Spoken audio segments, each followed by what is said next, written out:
All right, everybody, welcome back to Chat Like a Native, the podcast that takes you deeper into what it takes to sound like a natural English speaker. Absolutely.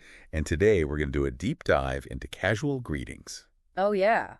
Because, you can learn all the good mornings and good evenings and how do you do's. Right. But you walk into a pub Yeah. and you say good evening to your friend. Exactly. And everyone turns around and looks at you like you're from another planet. You got it. Yeah, that's not going to fly. Right. If you want to sound like a native speaker, you got to know those casual greetings that we use every single day. So what are some of the things that people say?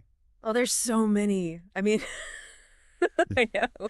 You think about like the, hey, what's up? How's it going? Yeah, what's up? How's it going? Even yo. Yo. You're for your really close friends. Okay, so those are just like the greetings. But how do you know when to use which one? That is the golden question, isn't it? It's all about context. Yeah. You've got to think about who are you talking to? Where are you? What's the overall situation? Okay. If you're talking to your best friend, what's up is always a winner. But if you're in a more professional setting, maybe like a casual workplace, how's it going? Might be a better choice. Okay. And like I said, yo is really reserved for those close buddies. Yeah. Unless you're going for a specific kind of like ironic or humorous effect. So it's not just about like learning the phrases. It's about reading the room. It's reading the room. Yeah. And being aware of the situation. I remember one time I was traveling and I was in the UK. Uh-huh. And I kept saying, what's up to everyone? Oh, no. And I was getting some really strange looks. Yeah. And I realized that they don't really say that there. They say things like, you are right. Yeah, all right, mate. All right, mate. How are you doing? That kind of thing. Yeah.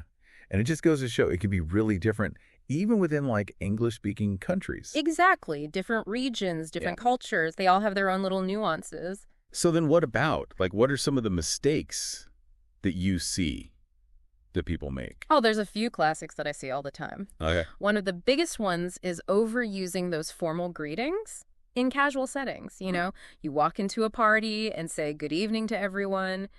You're going to sound a little out of place. Right. So you're going to sound stuffy. Yeah, stuffy, a bit robotic, not really, like you're there to have fun. Right. And another one is misunderstanding.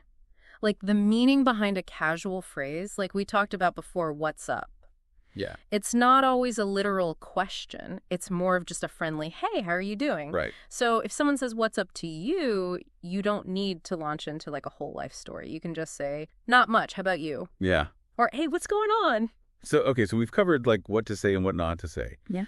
But how can people like get better at this and start, using these more naturally? That's the $1 million question, right? Well, it really comes down to practice and observation. Oh, okay. One of the best things you can do is find a language partner, someone who you can practice with. You can role play different situations. Imagine you're at a coffee shop or at a party or at work, and just practice those greetings back and forth. I like that. Another great tip is to pay attention to how native speakers use these greetings in real life. So like watching TV. Watching TV, movies, even listen to podcasts like this one. Yeah.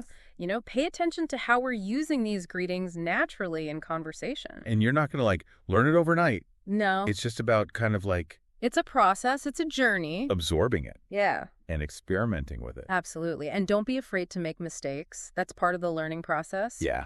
Try out different greetings, see how people respond. And you'll start to get a feel for what works and what doesn't. Yeah, and I think that's like a really important point, that it's not about being perfect.